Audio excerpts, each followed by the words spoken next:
Hello everyone, welcome to our 9th lecture in our software engineering course, and with this lecture we continue with the verification and validation part 2. As we highlighted in the previous lecture, we saw that we can test code using code coverage, and we can test branching, we can test different paths that can be taken within a given code. And we saw that this testing can be comprehensive, and it is white box testing, meaning that you should have access to the code itself in order to perform the testing. So of course, our disclaimer is that this is not our content. This is the content taken from Somerville's book and Kenneth Anderson's lectures and from the University of Colorado, with minor modifications that I made, and I take full responsibility for any mistakes that could be in the content.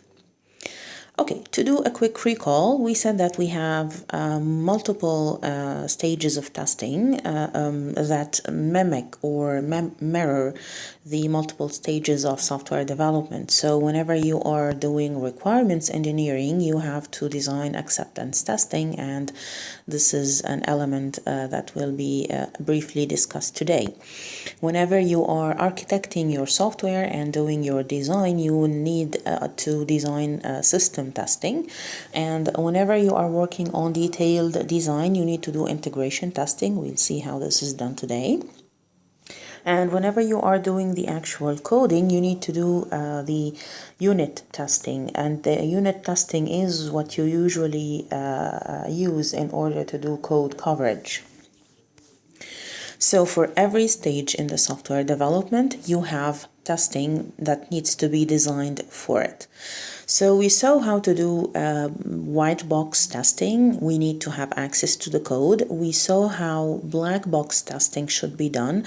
You only need access to the requirements or the functionalities that should be satisfied by the software. And we will see how both can be deployed in unit tests, integration tests, system tests, and acceptance tests. But in order to design a test case, usually you have to go through these phases. You need to design the test case, and then you need to prepare the data that you need to incorporate into the testing. Then you need to run the program or the code with the test data, then obtain the results, and then compare to what should be expected, and you should prepare your report. And we saw that there are ways to template preparations for test cases, either using Excel or using software that is already specifically designed for that. A couple of quick reads I would like you to take a look at. They are not included in the lecture, but I found them interesting and in relation to what we are discussing.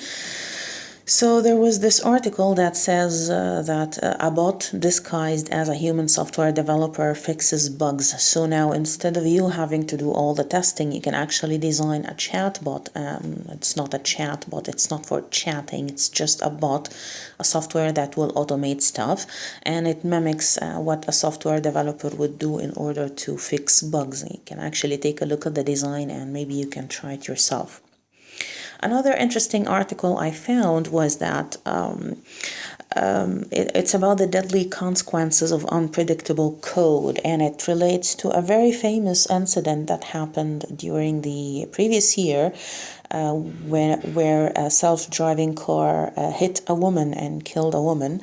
And there's always this statement that I hear from software developers. So what would happen if I made a mistake in the code? What would happen if there is an error in my code? It's not like somebody would die, like when doctors make mistakes or when civil engineers make mistakes. No, actually, when you make mistakes in your code, some people might die. And this is an example of a code that was written to make a car drive itself, and the code caused a woman to be dead. So be careful with your code, be careful where you're using your code, test your code thoroughly.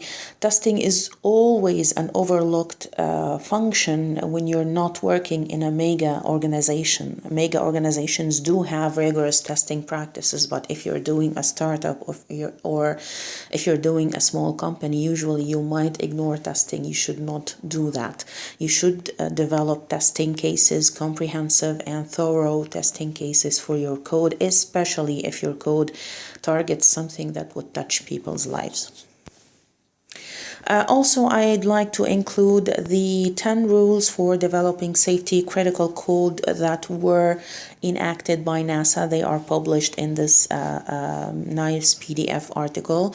You can take a look at the rules. They mostly relate to having loops that should have an upper bound, not using goto, stuff like having to test the return value for every single function, if the function should return value, stuff that relates to the size of a function's code, memory allocation, stuff that is related to pointers, of course, and how you should be careful with them.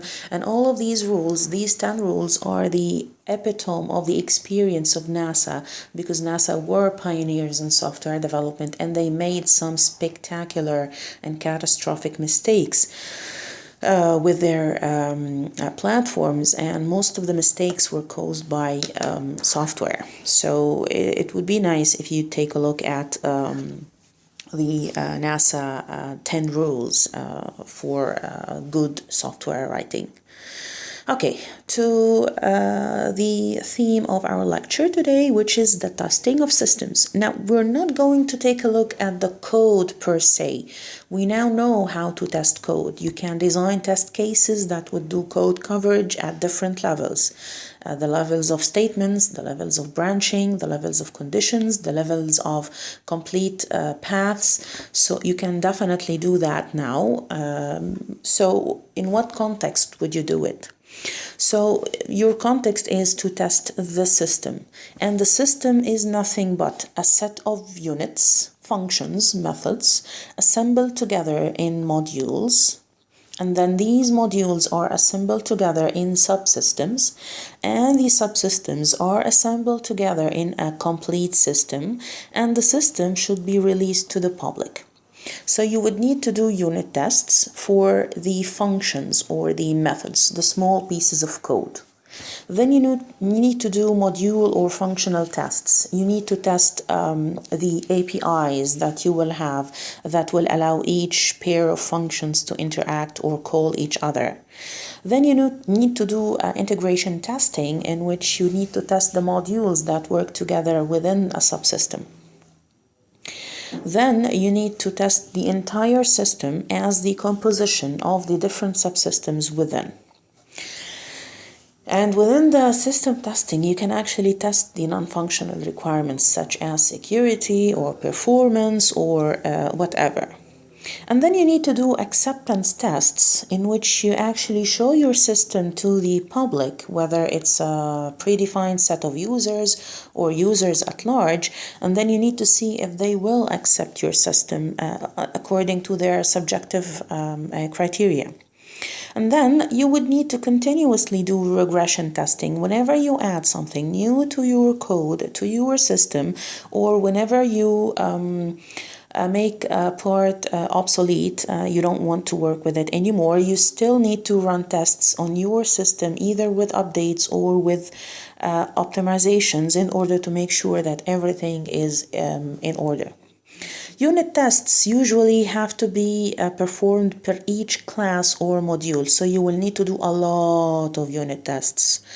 A little less integration tests, 1 or 2 system tests according to the dimensions or the properties that you want to test. But the acceptance tests should be at least 1 test per user story. So you have 10 user stories, you will need to have 10 acceptance tests, because each acceptance test will target a specific feature provided to you, to the user by you. For the GUI tests, you need to run a few of them in very controlled environments, because essentially you have one user interface for your code and you need to try it a couple of times in order to make sure that things are in order, no problems perceivable by users, and we will see how you can usually set up an experiment such as this one. Okay, as for the unit and module tests, usually you want to test individual functions, individual methods within a single object. So for each object, if the object has 5 methods or 5 functions, you would definitely need to test all of these functions and methods. So each function and each method will have its own unit test. Usually the object itself needs to be tested, so the object has attributes in addition to the methods, so you will test the methods definitely individually here, but also you need to test the attributes. So probably your object has getters and setters, get value and set value. You need to test those with diverse value sets in order to make sure that the object is working properly with the values that you set for the attributes. And then you need to check the composite components, like when you have 2 methods that have to interact together, or you have an object with an interface, and then you need to test all of these in order to make sure that the object with all of its states is functioning correctly. This is usually the responsibility of the developer of the module or the function. So if you are developing a function, you probably have to develop the test cases for that function.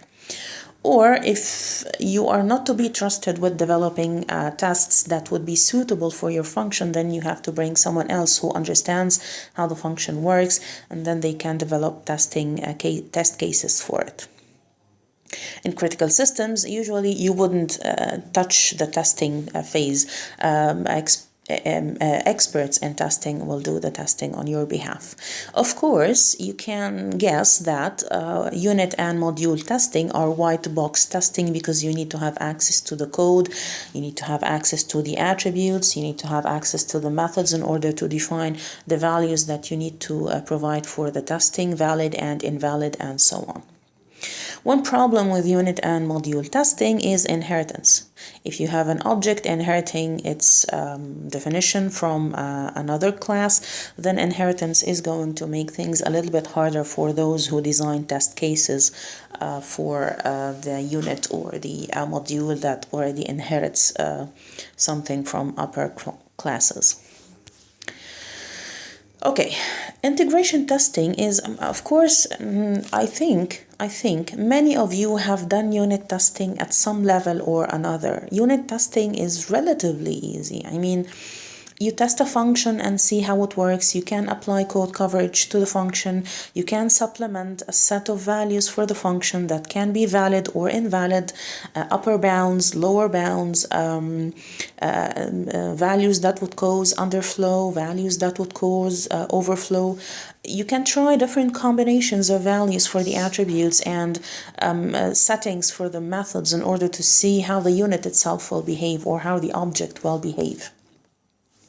The problem with integration testing is that many ignore it because in small code, like if you wrote a code for a game or if you wrote a code for a simple CS class, you probably wouldn't have done integration testing. Integration testing is usually done if you have a set of subsystems that interconnect together in order to form a system. So you are essentially testing a group of components integrated together that would create a subsystem, and then you would later on integrate these subsystems in order to do another level of integration testing. The integration testing's main concern is to test the interfaces between the components and the data that flows from one component to another. So integration testing does care about the source code, but it's not targeted at testing the method and how it works.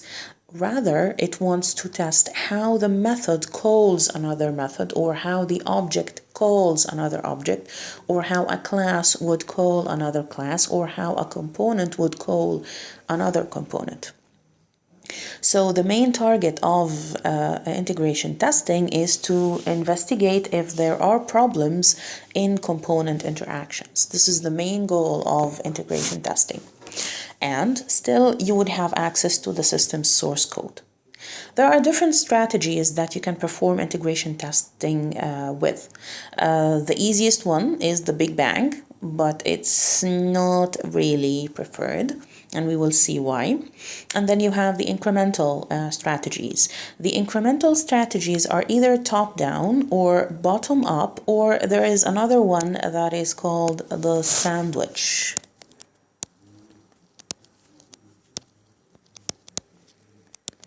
And there is a modified sandwich, but these are the three basic ones: the bottom-up, the top-down, and the sandwich incremental strategies, and we will take a brief look at each one of them and see how each works. Before we proceed to understand how integration testing is performed, and what does incremental and Big Bang mean, and what does bottom-up and top-down mean, we need to understand two core concepts here: the driver and the stub. What is a driver? A driver is a module that would test a routine, a method, a function, a class, an object, whatever, a segment of code.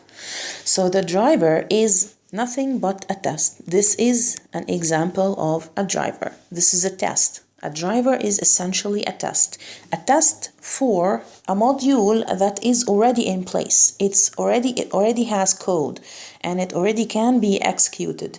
Therefore, you can call this module with a test module in order to see how it will work under certain conditions. So the module of the code is something. You can call it M in our case, and then you have a driver for that module, which will repeatedly call M with different test cases and data in order to check how this module will perform under the diverse test cases that will be provided by the driver. An example I can give you is when you want to check the interface link between the mailbox and the delete mails module. Which one would be the module to test, and which one should have the driver? You can think about that. A stub, on the other hand, is a skeleton method that looks exactly like the module you want to test.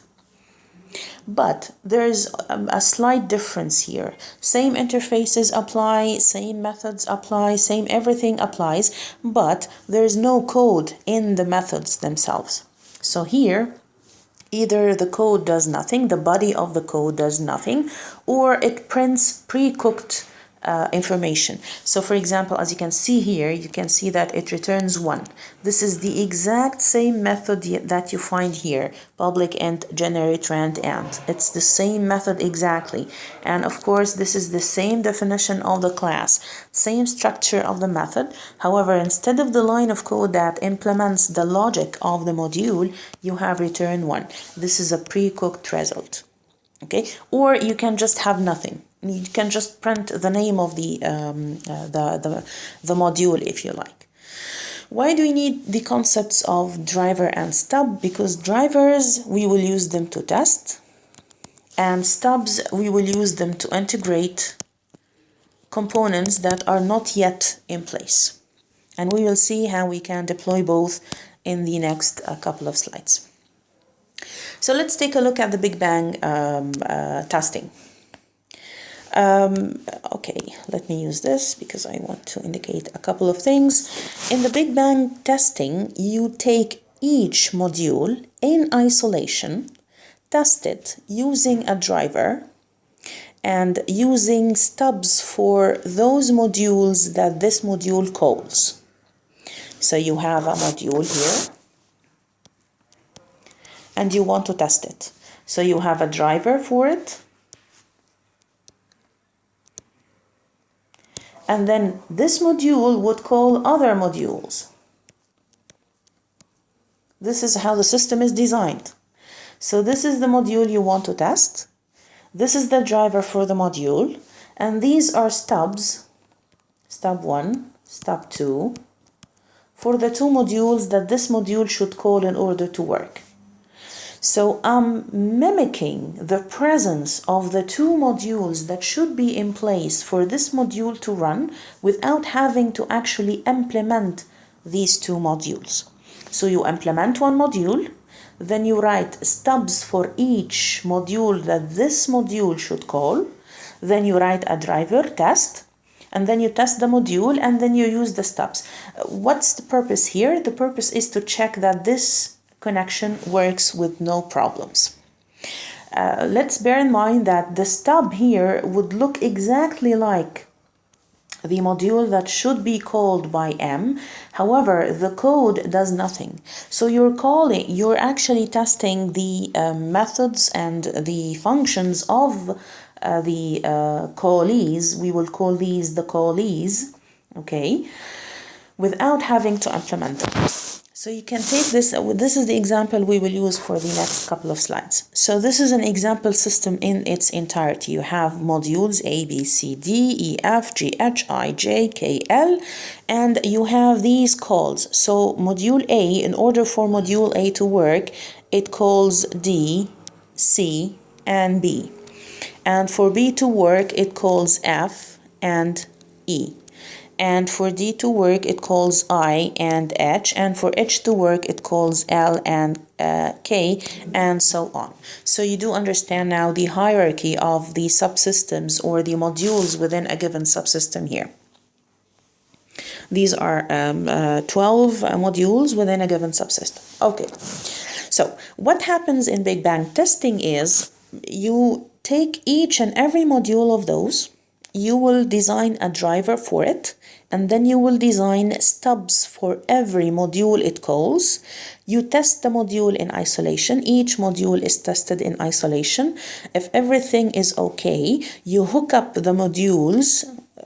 You develop each module individually. You hook up the modules at once, and then you run the system at one time. You would hope that things would work out, but usually they don't. So, for example, for this example, what you would do in Big Bang is that you will develop A, okay, with a driver, and then with 3 stubs.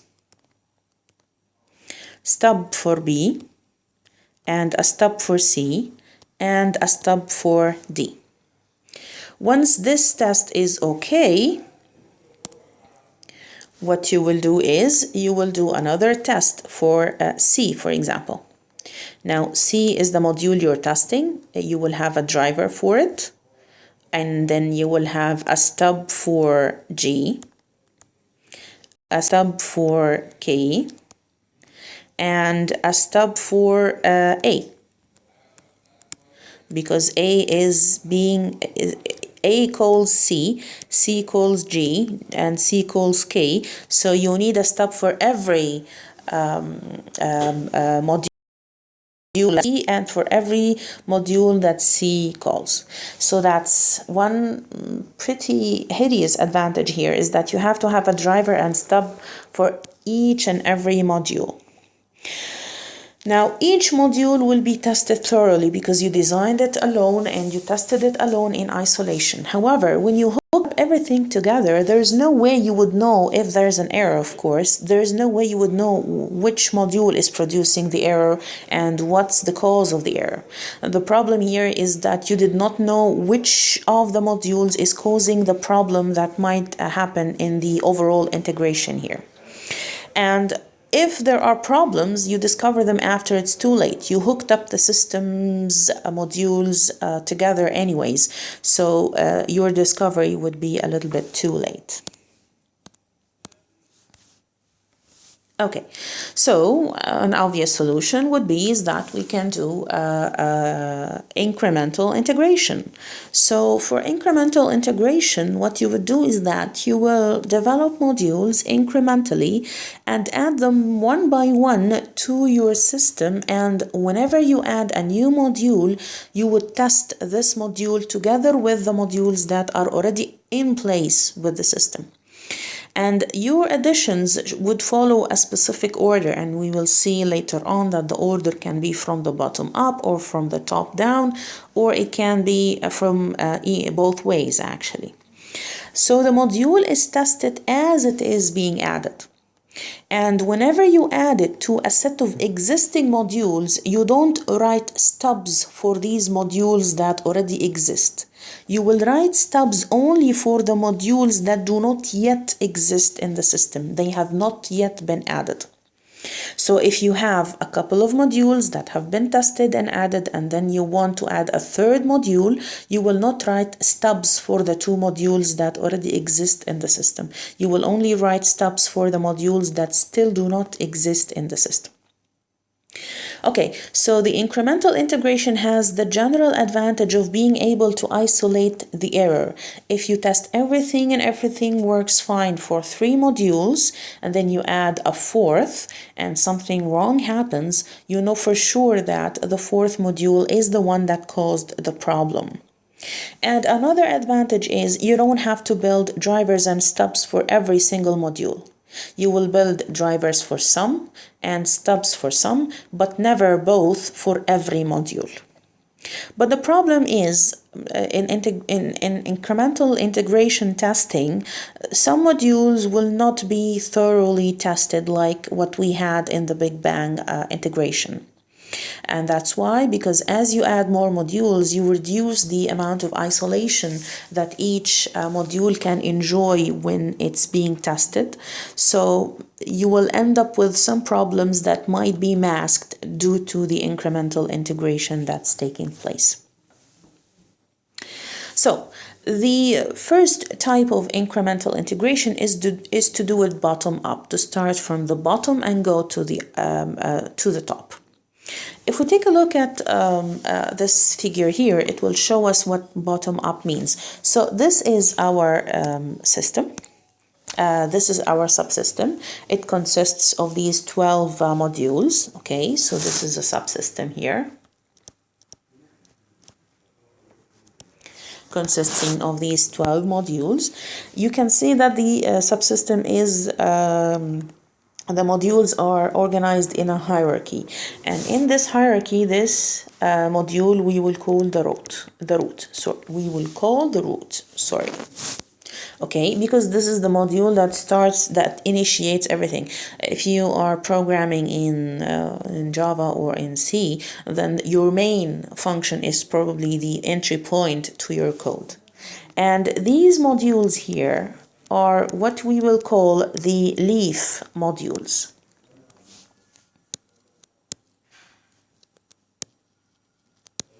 Why are they called leaf modules? Because they have no further dependencies down the hierarchy. So from this distinction, you can try to guess that the bottom-up integration starts at the leaves and then moves up the hierarchy until you get to the root. So what happens is you start at a leaf, you implement it, then you test it in isolation with a driver, and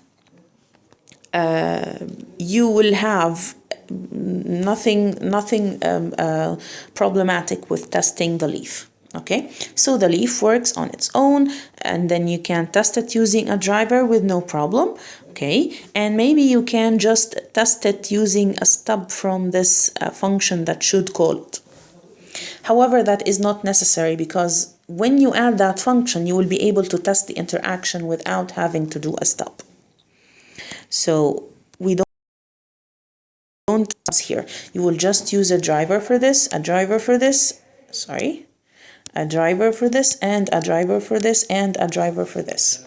Okay, once you test each of the leaves in isolation and everything works fine, you start adding layers from the hierarchy. So J here has F. So now you need to test F. To test F, you have a driver for F. And F calls J, but J has already been tested, so you don't need to write a stub for it. You can actually use F and J interacting together without having to implement a stub. Same thing goes for H.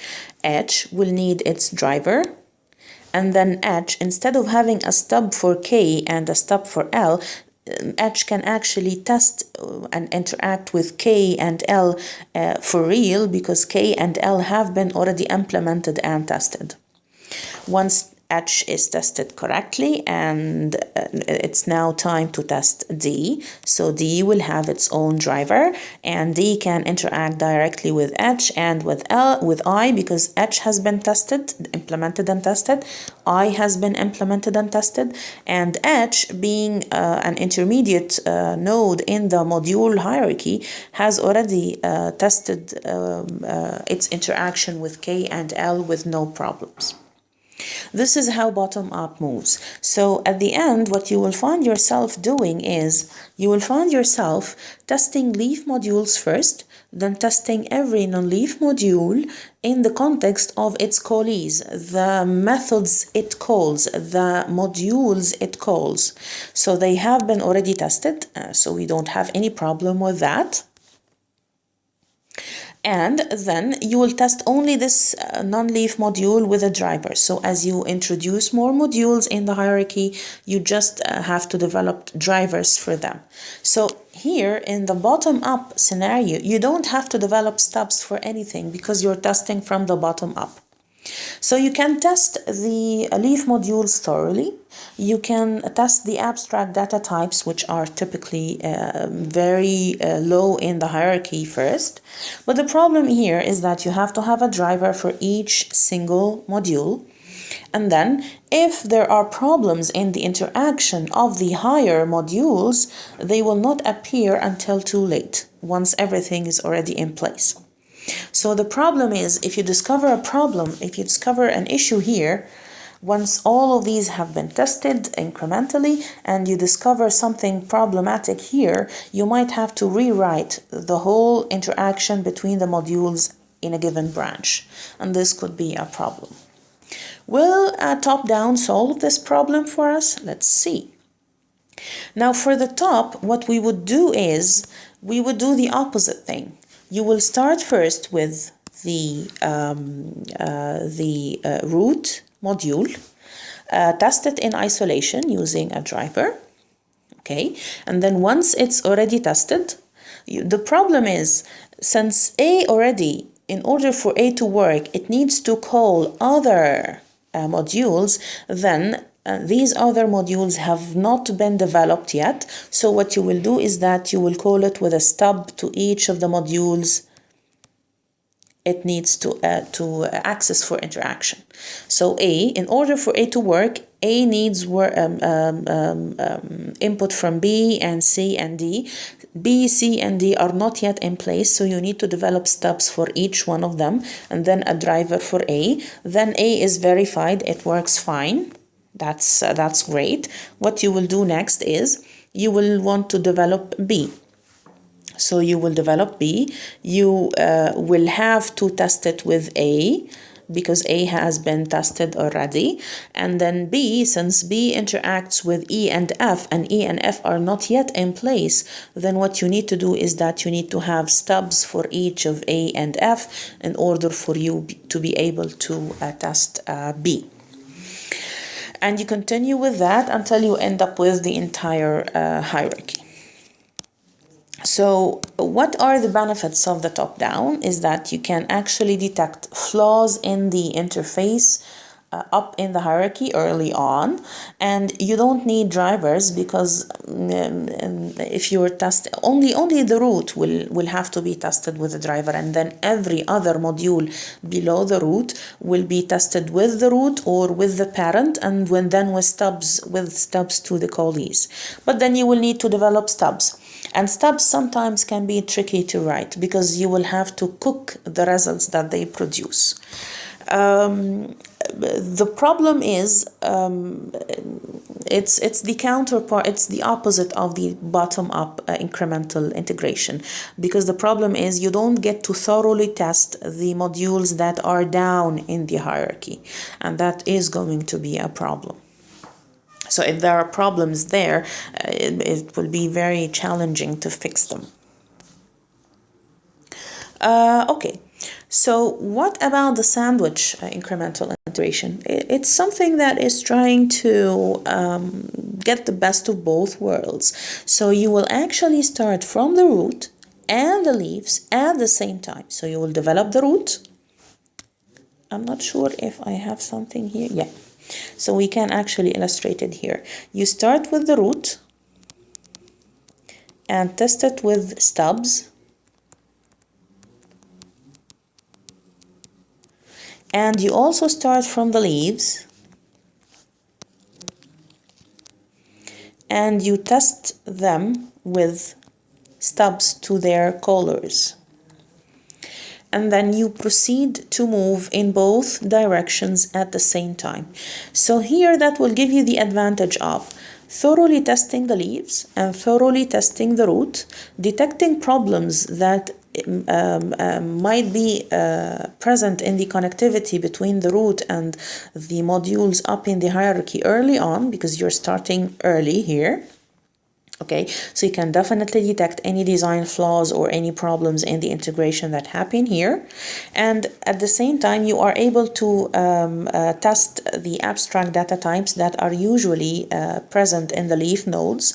And for the middle layer here, the middle modules, you don't have to have no drivers nor stubs. No drivers and no stubs, because you're testing the module as being as using the other modules, so no stubs are needed for those and no drivers are needed for the upper modules because they already call the module that you want. Okay, so you're working from both ends and you're trying to get to the middle, and the problem is the middle may not be tested thoroughly. So there is no winning here with the incremental integration. Some of the modules will go untested in a thorough manner. Tested, yes, but not thoroughly. However, this could be a good compromise between the bottom-up and the top-down approaches for incremental integration. Okay. And for the system testing, or what we can also call the release testing, it's testing the system while it actually is with the customers. So you distribute the system to customers and ask them to try out the system.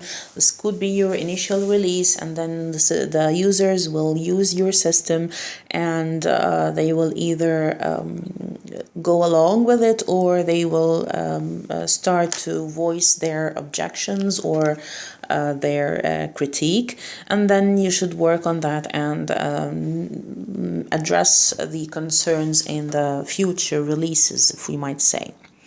Of course, the system testing is a black box testing or a functional testing because you don't have access to the code. The users here do not have access to the code of the system in order to investigate the code. They are just using the system and trying to see if it satisfies their basic needs or what they anticipated the system should provide to them. And also, you have to test the emergent properties of the system, the non-functional requirements of the system, most important of which are the performance and reliability. What are the different things that you can test in a system testing? The most prominent one is the usability testing. Is the UI tailored to the different backgrounds, the different educational levels, the different intelligent levels, the different environmental pressures that are exhibited by end users? And are the outputs meaningful to them? They are not abusive. They do not have any computer gibberish or jargon, as we indicated many times before. So this is the essence of usability testing, and we will just revisit usability testing again in a couple of slides. And then you need to do security testing. And in security testing, you will never be able to win. What you can do is that you can attempt to devise as many tests as possible that would try the different program security checks, the memory leaks, the memory protection mechanisms, the database administration, the database access rights, the database access lists. All of these are things that you can definitely write tests for and experiment with in order to verify that no data is being leaked, no memory is being hijacked, and no perceivable problems that could cause malicious users to gain unlawful entry to your system. But make sure that someone who is an expert in security does this testing on your behalf, and make peace with the fact that you will never be able to test every system security-wise 100%. Then you have volume testing, which is testing the system with heavy volumes of data. So you basically want to flood the system with data in order to see how it handles the memory allocation and the memory handling. And for example, if you have clusters of hard disks, how does it handle all of these? This is, of course, something that is usually done with systems that have a huge user base. It's not doable for all software. However, if your system is anticipated to receive a huge volume of data, then it pays to design volume testing cases for it. And then you need to do stress testing. And I'm sure all of you have tried to do stress testing on the GOC's streaming service in order to see when it will fail. So that's the essence of stress testing, trying to fail the system and design and study the failure behavior of the system.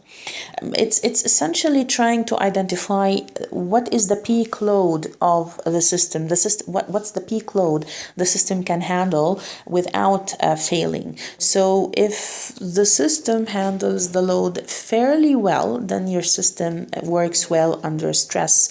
And stress here, it basically means the requests that are being made by users on your system. There is no system that does not fail. All systems fail. Facebook fails, Twitter fails, Zoom failed. If you are following up on what your colleagues around the world are saying about the platforms that their universities are using for remote education in our day and time with these stressing circumstances, you'll find that even with Zoom there are complaints about problems in streaming and problems in pixelation, problems with security, since we talked about security testing. So at the end, what you're trying to do is you're trying to figure out when will the system fail, and will this time frame of failure consistent with what we want to maintain for the system. So it is bound to fail, but after how long? So if it fails right after 5 requests, that's something that definitely is unacceptable.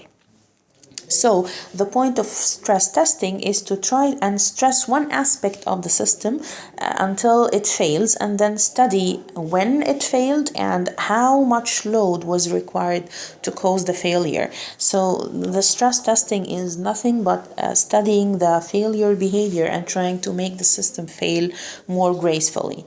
It's more suitable for distributed systems, client-server systems, but simple applications usually may not need that much of a stress testing.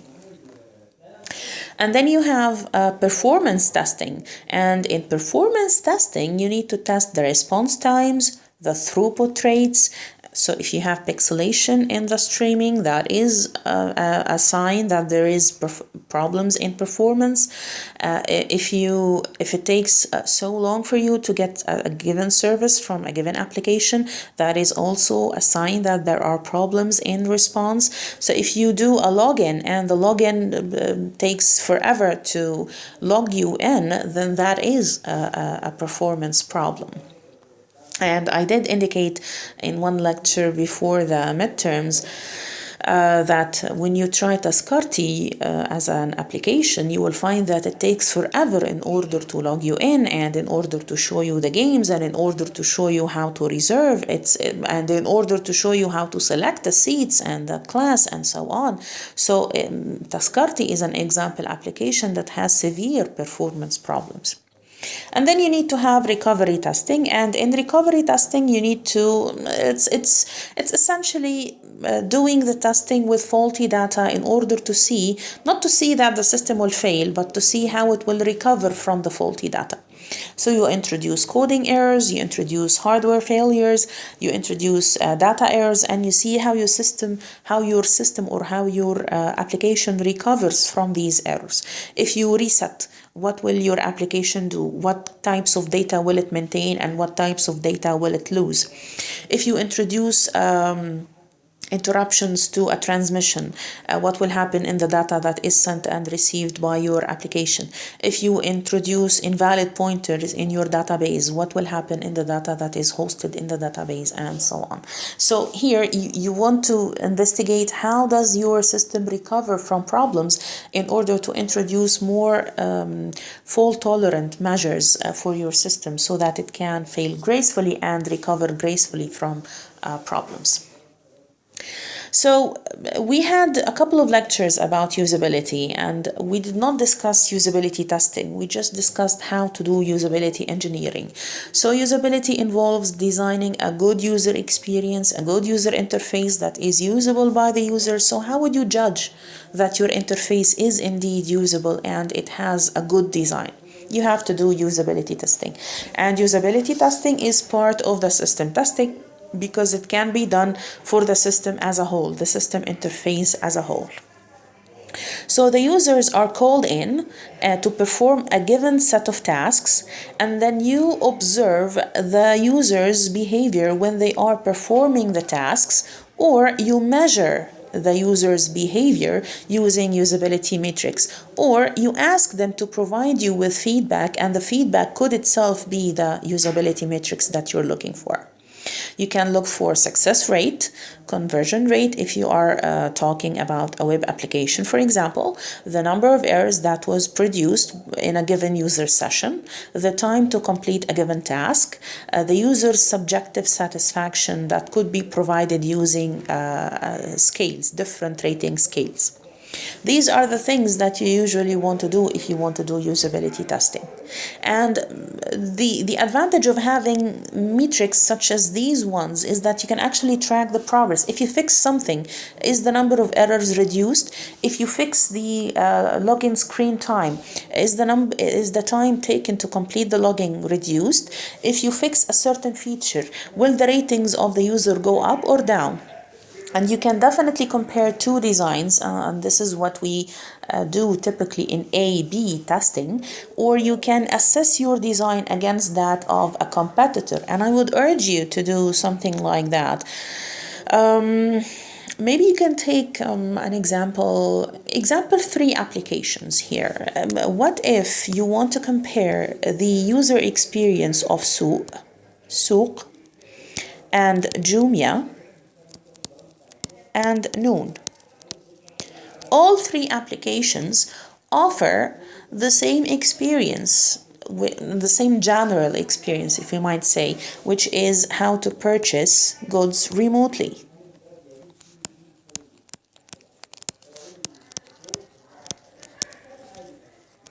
Okay, so for example, you can choose specific features. Do this experiment with me and choose specific features like how to add to cart, how to add to wish list, how to do search. Maybe you want to take a look at the categories. Maybe you want to take a look at how they display user feedback.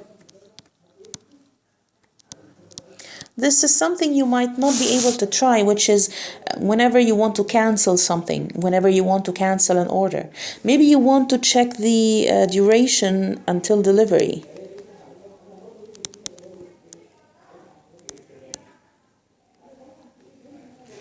Maybe you want to check the shipping fees, how the shipping fees are displayed to you. So try to find features in the 3 applications that are common and see how each one of the applications executes that specific feature. I would, if I were you, I would start with the add to cart and add to wish list, and accessing the cart and accessing the wish for all three applications, and let me know on the forum how did you find this. So you can definitely do all of that, and then you can do the go and no go decision, which is for me, I would go for Sue, for example. It would give me the best user experience out there. It's the most usable application for me out there. Maybe you will find that your experience is different. Okay, so we pinpointed to the Taskarti application. You can do a simple usability test for this application and test tasks such as login or displaying of events or how to book a ticket. And then you can choose two metrics: time it took to complete a given task, the login task, the display events task, the book ticket task. And you can do the same task by different users and then summarize the mean and median of how long it took each user to do the task. Or you can be one user doing the task multiple times, and then you can compute the mean and median of the amount of time it took you to do the task over multiple times in the day, for example. Or you can just do a simple success metric, yes or no. You can design a scaling system such as something like that, sorry. Something like that could be devised. How easy was it to do the logging on Taskarti, rated from 1 to 7? Or you can use a Likert scale. Do you strongly agree with the fact that the logging took a very small time to do? Strongly agree, slightly agree, neutral, and so on. You can provide these to your users and they will provide their input, and then you can aggregate that input and then try to see if it reflects a problem or not in the feature that you are trying to test. This, of course, will apply to a certain feature of your application. And speaking of which, there is a bachelor student here at the GSC who is doing a bachelor project on how web software user experience may be measured, and you might want to take a look at the survey. Click on the link and take the survey and take a look at what types of measurements could we use for a given user interface. So, if you want to test your application, how many users would you typically recruit? Research shows that you can typically recruit 5 users. They should be enough to pinpoint the majority of the usability problems in your application. Other studies claim that for websites specifically, you should have at least 18 users. You can find these studies in the links here.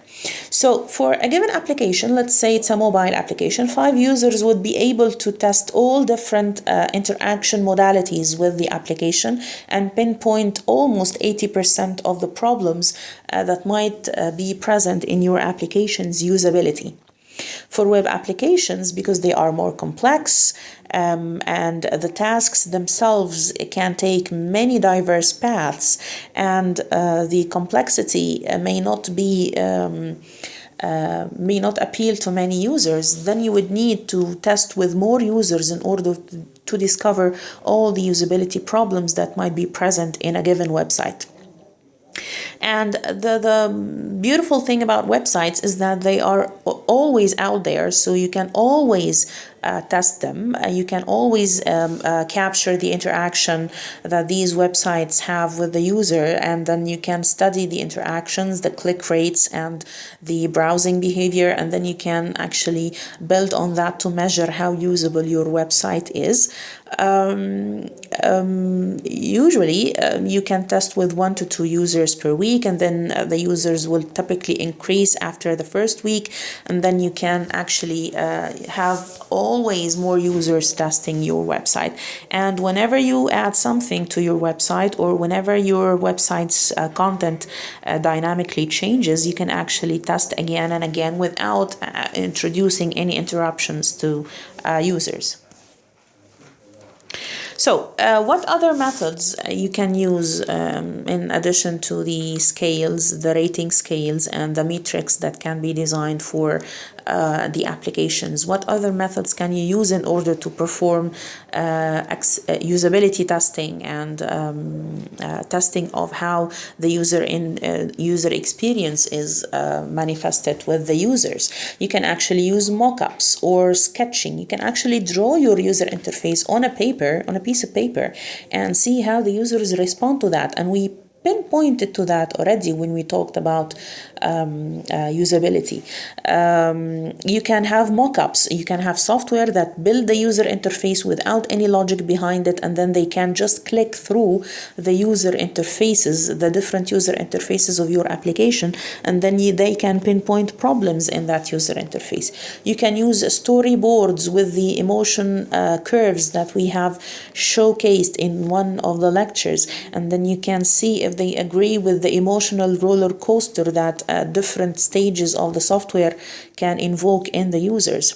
Or you can use mental models in which you can ask the users what they think the application looks like to them.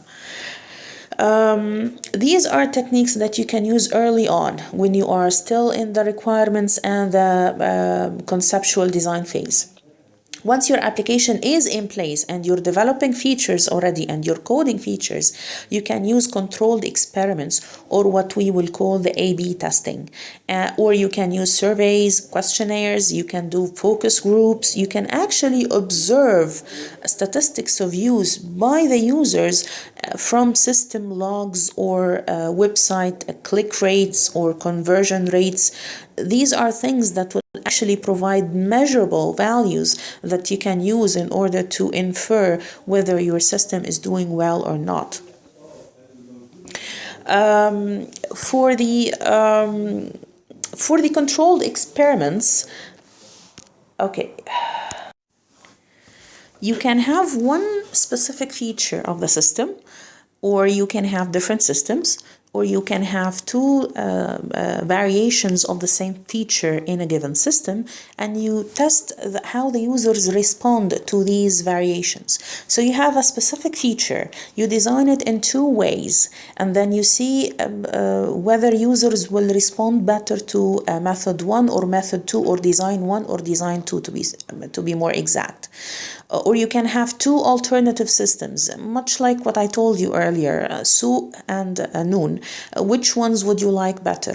But the experiment here is controlled. What does it mean to have a controlled experiment? It means that you have to have a specific set of users with specific features, and you are testing a specific aspect of the system with all other aspects fixed and not changed. So you're changing one element of the system, fixing all other elements in order to see if the response of the users that you have carefully chosen is really associated with this variation of the feature or the function or the factor or not. A simple example of which is if you have reading text on CRT, do the users prefer red letters on white better than white letters on black, or yellow letters on green? For me, for example, I would prefer white letters on black. So you have 10 users. Each user, you will display to them all, the conditions, and then the users will indicate their preference, and then based on that you can actually decide which of the three conditions is better. And this is the essence of the A/B testing. So you have a pool of users here, you sample the users randomly. If you were testing two features, for example, then feature A and feature B, or version A of the feature, version B of the feature, design A of the feature, design B of the feature. Two groups of users will interact with the two design variations, and then you will collect data, you will measure data based on interactions, usage, clicking, the time spent on the feature, whatever measurements you will define, and then you collect those, and then based on that you decide whether A is better than B or it's the other way around. So if, for example, you are testing the click rate and then you find that this version allows the users to click 30% higher than those users, then this is the version you usually go for. Okay. Finally, you have the acceptance testing, and usability testing. It's part of the acceptance testing. It's a natural. The acceptance testing is a natural extension of the usability testing. So the acceptance testing here is not done as an experiment. You are actually testing the system as a whole with the users who should be using the system. So you're testing the system while it is in production or in operation. You test it under diverse operating environments. You test it under using diverse users and relatively more users, and you're testing it with different usage patterns and usage types that are exhibited by the different users that you have. So in that case, what you want to do is that you want to place your application in the hands of the user and wait for their feedback. And this placement in the hands of the users can take two forms. Either you place it in the hands of a small percentage of users, or you place it in the hands of all users who can be using the system. The users, of course, ultimately have to approve the system for the system to be acceptable, if we can say so. Types of acceptance testing. This is hopefully the last part of our lecture. So you have alpha testing, and you have beta testing, and you have the final acceptance testing. So in alpha testing, what you want to do is that you want to choose power users, a small set of power users, and you want to involve them early on in your development process, in the conception or the inception of your application, in the requirements engineering process, in the preliminary designs, in the preliminary sketches and mockups. These power users are the ones you involve early on, and they are the ones who will identify problems related to users, not problems related to the development team. So you work with the developers as power users from the requirements phase until you end up with the working system. And a nice thing about the agile processes is that they do support this, because with each sprint, with each task, you have a set of acceptance criteria, and this acceptance criteria has to be tested by the users themselves. And the product owner, of course, is a good and powerful representative of the customer. And these testing, the alpha testing, takes place in controlled conditions, because you work when you are developing. The conditions of testing the software itself are closely monitored by those who develop the software.